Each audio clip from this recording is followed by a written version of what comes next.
Oh, my days. Would you like my to bum do that? hole just got hot. Well, look, so to be honest... Have you sieved these? So out of... what, do you think I'm just going to read thousands of them out? No, but have you just picked really shit ones? Yeah. Well, the point... Good ones for us, shit ones for them. Yeah. Well, the point is... Have a word, Paul. What a load of shit. So it's out of 5. It's out of 5 stars in people's reviews.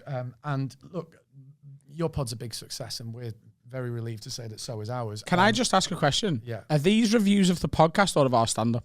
The podcast. Yeah, podcast. I couldn't find any... I couldn't find... Oh, you mean like the Apple iTunes. reviews? Yeah. Right, I thought you meant like critics. No, I couldn't find anyone who's ever reviewed your stand-up. So, no. They're all over my website. They're quite impressive. Reviews of our respective podcasts. Now, Yeah. on the Apple reviews, like, you've got 4.9 out of 5. And we've got 4.8, which I was fucking furious about. What? Why are you telling them this? I was livid. But to be fair, statistically, we've got 1,500 reviews and you've only got 1,000. So it could have balanced out in that way. But let's It's go that with We TV also- bump. Have we got any ones? we've both got some ones. No. But we also lost a few points because these lads are, so their output's amazing and they do and we lost a few points because a few pissy reviews because when I was away in Guadeloupe and we couldn't do new material, like we'd repackage some of our like best bits and a few reviews are like 1 star, I've seen this before. It's like, all right, okay, Jesus. Anyway, look, just for a bit of balance, almost all of them. Here's one for you. Pod Bible Best Comedy Podcast. Listening for nearly 2 years. Every episode is worth the time taken to listen. Laugh out loud regularly, often to the point of tears. 5 stars.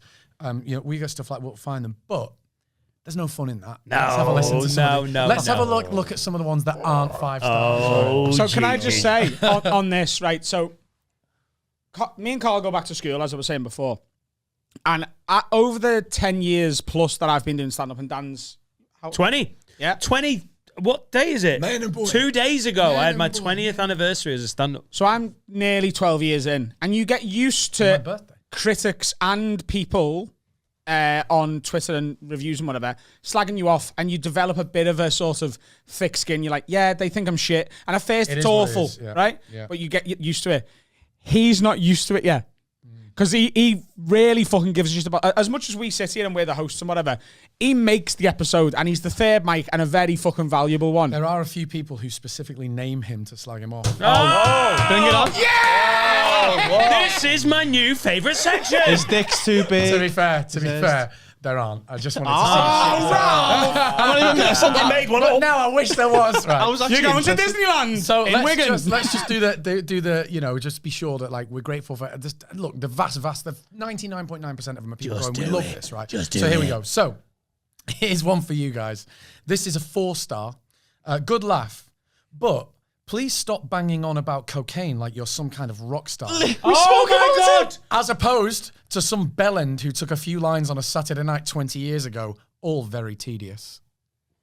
So, We spoke about this. so I literally brought this up in the Patreon episode this week. Right. Someone commented that, and like, it's just so unnecessarily like eggy. But it's absolutely What's valid. interesting about these, I was reading all these and it's like people, like if they go, oh, there's a bit that I didn't like, it's like, I better go on to a review and give it a 1 star. It's like, why? It's okay. You're not going to like every opinion. And Ralph, I'm actually seeing a therapist for cocaine addiction.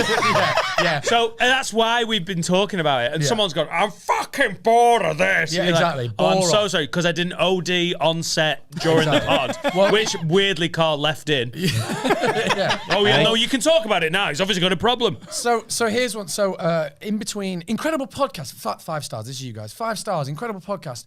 Music distracts me while I'm working, so I listen to podcasts. Blah blah blah. This is fantastic, etc. And between 2 brilliant 5 stars, you've got this. Just excellent, loving it. 4 stars. Why? What? It makes no sense. from my head and And that- more. exactly, and that More than a 1 star. And that brings down your average. Yeah. Why? Just excellent. The Just best excellent, thing loving I've it. ever seen. 4 stars. Why? It's so Steve weird. Bennett. And you honestly, you read them and you just go, I can't get it. So here we go. Here's one. Unimprovable. Yeah. 3.5 stars. Exactly, yeah. Hit and miss. This pod is absolute chaos, which can make for both hilarious or boring content. Some episodes have you crying with laughter, others you turn off after 20 minutes. It lacks consistency, and Adam talks over or interrupts Dan and the guests to the point that it can feel very awkward. However, 1 in 3 episodes will be the best 2 hours entertainment you have that week. 3 stars. Why not just not review that's it? fair. I think a lot of that's fair. You stand on me more than I stand on you. No, it's true. We stand all over each other, and you've basically got to be a big boy. Go on, minute. But so do we. As you'll find out. I ignore was Carl that Jeff? all the time. Jeff's in the corner Jeff's in again. the corner again. Carl gets just ignored Yeah. 40% of the time. Have you ever tried doing it over Zoom? You crash each other all the time. Yeah, exactly. I In know. so a big part of our growth, we started this January 2020, just pre-COVID. That's what we did at the same time as us. Yeah, pretty similar. Yeah, And then went on Zoom in March. It's exactly the same as us. We said as a joke in like the build up to because we thought like, oh, it's just not going to be a thing. It never thought it was going to be what it became. We said if we get locked down, we'll do it every day. And then we got locked down, and our listeners went, so Come on then. every day. We called did it every so day. early that I went, oh, if we get shut down, we'll do a shutdown daily. And everyone was like, oh, yeah, that'd be great. And then obviously the branding of it became lockdown, and we got hammered for it. Like, why the fuck did you call it shutdown daily? You're like, because we called it in late February, you fucking nanas. Yeah, I know. Yeah. It's so. What honestly, what people criticize and then give you like lower ratings for is quite amazing. So there you go. So But that last one, though, just a lot that's of it, there's, sometimes you got to listen. these are all 5 stars, but I they're- you choked to death on that lager, you cunt. these are all 5 stars, but they're all one-liners for yours, and I just enjoyed them because, especially if people don't listen to this and like out of context, these will be enjoyable. 5 stars. Purple Alley will bum you if you don't listen. Purple Alley. 5 stars. Purple Keys. 5 stars. Cousin. Like, lids. You're a nonce if you don't listen to this. And Spot on. 5 stars. Adam Rowe fingered a pigeon. Right? Got my badge. What about this one? This is 5 stars. Who's Dan? Never heard of Dan before this. He's funnier than Adam. 5 stars. Oh, have I upset you in the build up to this? To be fair, He's handpicked these wait, as well. to be fair, stay with me because there's some about ours and I don't think come we out. just Is leave there it any there. about him? And I don't come out great. Oh no, everyone loves him and everyone loves him, but me and you don't come out great. Okay? So, Hercules. right. These are ours, right? This is what it's like you say an opinion that someone doesn't like, right? Good podcast, but a minor gripe. 3 stars. This is for us. Sorry, but how can somebody moan about their production company having to fill in some paperwork for them to live 5 months in the Caribbean? Come on, Ralph, have a word with yourself. Brexit was 5 years ago. Time to move on. Oh, fuck off. Do you know what I mean? Fuck off. How incredibly specific a bitch is that? Really specific and 3 stars. Like bringing our rating down because I said one thing that then they were like, oh, I mentioned Brexit and I disagree, therefore you're going to get 3 stars. But still not angry enough to make it 1 or 2. No, it's like just a weird thing that, anyway. 3-star reviews shouldn't exist. They're the worst ones. They're Yeah. worse than They one. never get read. This is a thing amongst comedians in Edinburgh. So obviously, when comedians go to the Edinburgh Festival, and that's where a lot of comedians get reviewed ever. Like, never mind, like en masse. But you read the 1-star reviews first, the 5-star reviews second, then the 2s, then the 4s, and you never read the 3s. The 3s could you just say 3 stars? Meh. Yeah. 3 stars. Yeah. This exists. Yeah. And it If you isn't- want to waste your time, you know, you'll never get it back. Yeah. Yeah. More content, please. Old content being uploaded, lads. This is specifically. Oh, to yeah. Old content are being uploaded, lads. I see a new episode uploaded. Get excited to realize. Only to listen to. I've realized. Christ, I can't read. Old content constantly being uploaded, lads. I see a new episode uploaded. Get all excited to realize I've listened to it before. There's no punctuation in this, by the way. In the newest episode, There's so it's much. It's like a mirror. therapy. This is Yeah. I'm like, It's what? 2 episodes old in this one. Disappointed, lads. 1 star. As if, like, I've got a full-time job when I'm in Guadeloupe. He's got Just want to let you know, Ralph, I've got a full-time job as a stand-up comedian, and we don't ever rehash our old shit. just to check, how is a stand-up comedian full-time? Don't you do a gig once an hour? Also, an Ralph, hour every you evening? just said, I've got a full-time job when I'm in Guadeloupe. I don't know if you know. It's not going to get a lot of sympathy. Yeah, that's true. Like, he's going to go and log on. You're And you're remember, spot on. I had to fill in some forms after Brexit. So very, very difficult for me. Who filled them in? Sorry? Who filled them in? Production. I don't fill in my own forms. What about this? This is us. Great podcast. Just 2 blokes chewing the fat in a down-to-earth, very funny way. Fantastic. A must listen. 4 stars. Give it 5 stars then. You're bringing our rating down. It's so weird. Love it. But it gets worse than this.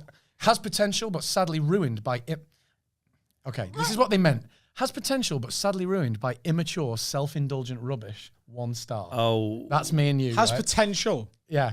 1 star. Yeah, right. But Oh. also, they've got a typo, and instead of saying ruined by immature rubbish, they've written my. So it actually reads, has potential, but sadly ruined my immature, self-indulgent rubbish, which seems fitting somehow. That guy shouldn't listen to us. No, but I don't think. just turn it on. You don't have to. Just don't listen. So glad I came across you, pair. You've made my weekend. You are both so funny. 2 stars. Somebody explain that to me.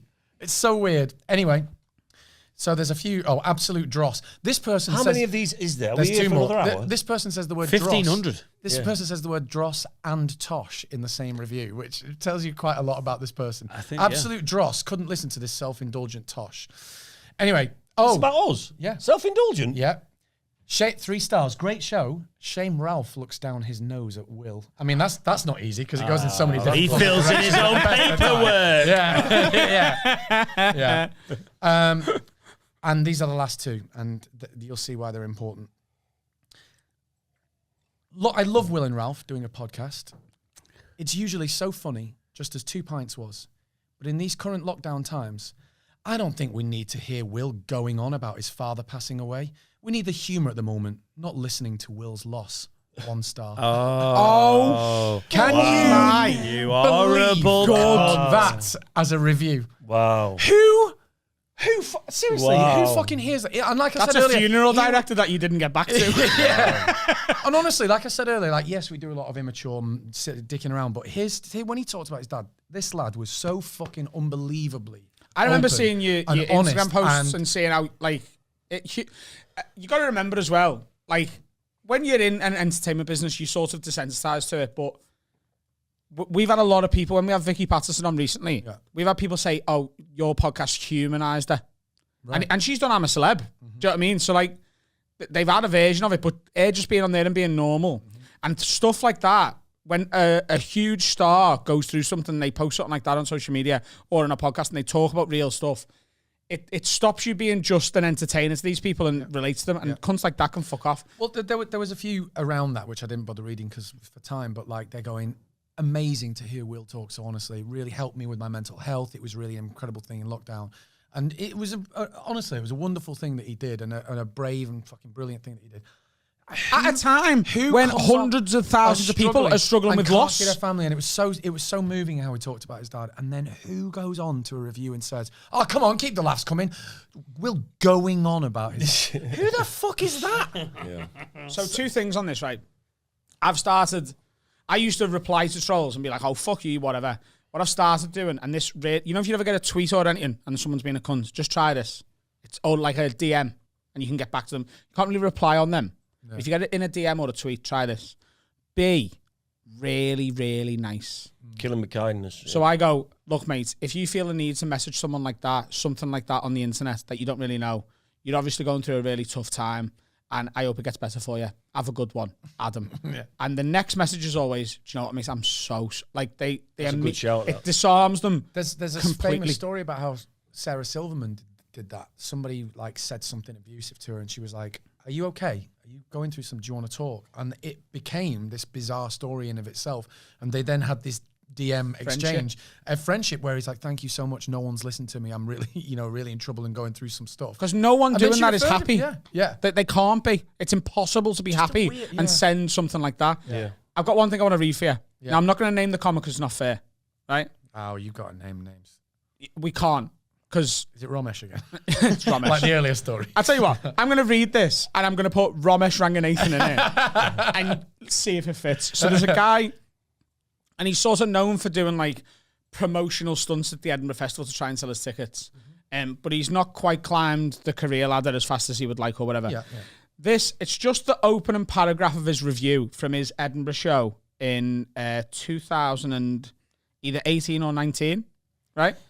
So this is the first word is enough, right? Yeah. But this is so bad. And I don't know whether this is 100% true. I believe he went home after this review, and this was about 10 days into a 30-day festival. Yeah. Is it stars or is it just the written review? It's a 1-star review from a critic. Chef's kiss. Literally, when you're a comic at the Fringe, they're the only ones you try and go and see are the 1s and the 5s. Yeah, the 4s and the 5s, yeah. So here's what I think a lot of what we would call club comedians, people who do the clubs but don't really get a lot of TV work and do very well at Edinburgh, forget about Edinburgh. There's a sort of a civil war amongst comedians about whether you're an Edinburgh comic or club comic, a mixture of the two.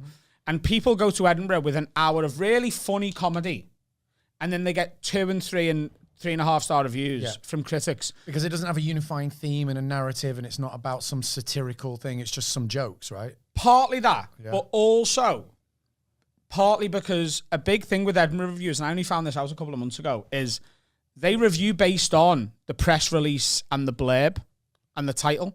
So if you go, this is an hour about how I dealt with the loss of my dad or how I dealt with the loss of my grandma, and then you don't really talk about that for an hour and you do 2 minutes about it at the end, they go, that's a crowbar piece of shit, 2 stars. Right. Do you know what I mean? Yeah, right? I get that. So this guy's sent out a press release, which is how he's got this review. And obviously he's sold it quite well, which is why he's got quite a high ranking reviewer in who I'll tell you off camera. This is how it starts. This is the first word, and there's a full stop after the first word. Christ. Oh, shit. It sounded so interesting. It turned out so bad. Ramesh Ranganathan's title desperately wants to be cool, dangerous, wisecracking, the James Bond of Edinburgh shows. Instead, it's narcissistic, tedious, and deeply unfunny. Wow. I want to see it, though. I would have gone and seen that show. I would go and see that show all day long. The next day. Yeah.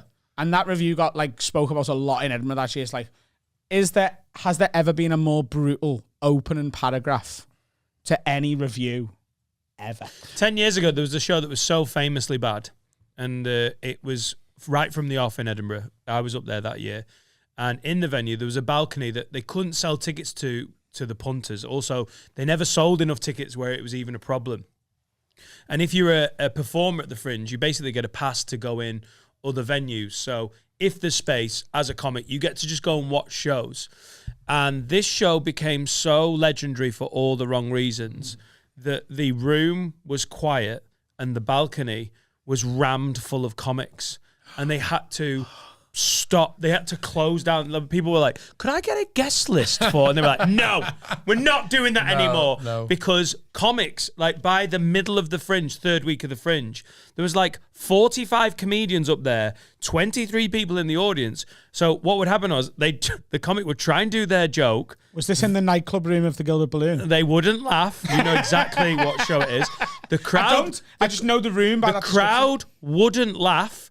And then in the pause, all the comedians would piss themselves. So the rhythm of the show was awful. And the comic was like, you can't have them up there anymore. It was just yeah. I genuinely do not know who it is or what show it was. It's just you describing the room that way. I was like, oh, it's got to be. And that's how much and comics. So when you started reading 1-star reviews, people will be like, oh God, they're not going to enjoy that. There's something so weirdly cathartic about when someone calls you a cunt or watching someone. I did wonder about it because I read ours and I was like, fuck, I mean, do I look down on my nose? I mean, I do. I just didn't know anyone would notice. But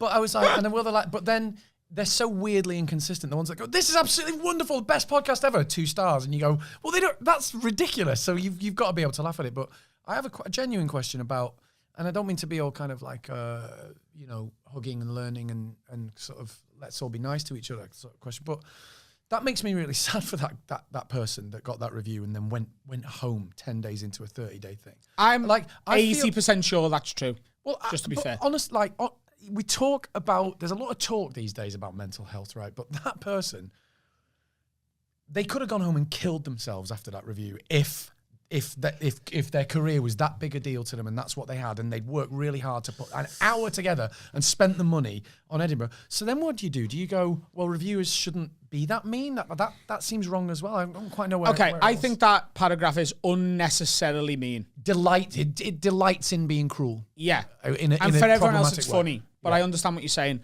But just to sort of offer the other side of it and devil's advocate it a bit, he has asked to be reviewed.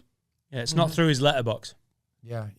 Is it? I get Like that. he has begged He's reviewers, put his come work and out watch there my to go, show Tell me what you think. and review it. Yeah, that's true. And he's not like he's just gone to the Edinburgh Festival and gone, I hope. Like, this is a press release. Yeah, you're right. There's a reason that in that first paragraph, it sounded so interesting. And they're not assassinating him; they're assassinating the work. Really, when it borders on bullying, is when it's like I've seen where it's like an attack on. I got someone like in a review, weird, like early on, attack my facial hair, and you're like, I don't know. Like someone was like, and he's got it's almost like appalling facial. Look in here, it's no, kind like of wispy. yeah, It's but wispy. like that's when he goes, oh no, that kind of isn't all right. Although that's a minor example, but like they're being cunty. Yeah, but at least they're being cunty about the show. I think your point actually about he's asked for it. He's put out a press release. He's gone, come on, bring it because. Big boy. Yeah, you're rolling the dice, aren't you? If he gets a 5-star review, then his career's made. Or their career is made. We don't know if it's a he. There's so much hypocrisy within comedy in that, and I suppose it's probably the same when you make a TV show. And we were talking before about how 2 Pints sort of divided opinion. Like, I hate the fact that at the Edinburgh Festival, reviewers are a big part of it. I really do. And I would love it if they weren't. I would love it if it was all on word of mouth and it was all on flyer and the effort you put into it. And or if in Edinburgh there was a way for everyone that's bought a ticket to a show to put a cumulative 5-star review together, like iTunes, like Apple Podcasts do. So you could go in the second week of the show, well, Adam Rowe, he's got 900 reviews and it's averaging at 4.8. Yeah. So why would that be less important than some disinterested professional theatre reviewer who doesn't give a fuck about stand-up? Like, it would be useful. But 2 Pints, when we did 2 Pints, like, it's really interesting because like we say, the critics, they were like, no. But word of mouth, you're talking about being a word of mouth comedian. 2 Pints was a word of mouth show. It was like 2 Pints was like the ultimate word of mouth show. Do you remember when it came out? I think that's the best thing about the success. It came from the right place. 9 series from word of mouth. Yeah, and it was that doesn't happen, boys. Do you know what I mean? It doesn't fucking happen. In spite of the reviews, like the reviews came out and was like, this won't last. And then people like yourself would whisper to each other, going, "Have you seen the show? You should stick it on when you get home from the pub or whatever." And word of mouth, it should, by any normal metric, it should have died. It should have died after series 1, and yet it came back and back and back and back. And by series 4, we were like rock stars. Remember walking out to the live audience, it was amazing. Banners and everything. I'll tell you what, though, the first series, when people didn't know what it was, you come out and there's old people knitting on the front row. You think they're not going to enjoy it. Guys, I've got a boil hanging out my ass, and they're like that. What did he say? Did he say ass? They're not going to enjoy it. We'll be lucky if they're. We were like, you can hear sweets whacking off, dentures, and you're thinking that's not our audience. Yeah, so it took a while to find it, and then they literally were queuing up the street. And it was just and overnight. People One night, suddenly, it was like the it was live amazing. audience. We walked out, and they literally had banners, and we walked out. I was like, "Whoa!" It was like walking out like a rock star. It was amazing. I wish critics could sort of take that into account. But do you know what I also, mean? Like, here's something the hypocrisy I was going to point out is I will happily slag off any reviewer for writing a review like that or a 2-star or whatever. But at the same time, I'll read it. And at the same time, if a reviewer gives me a 4 or a 5, I will plaster it over every post that I've got. Well, yeah. So if the comedy industry and the theatre industry and the TV industry wants to truly get rid of this, they need to never give it any attention whatsoever.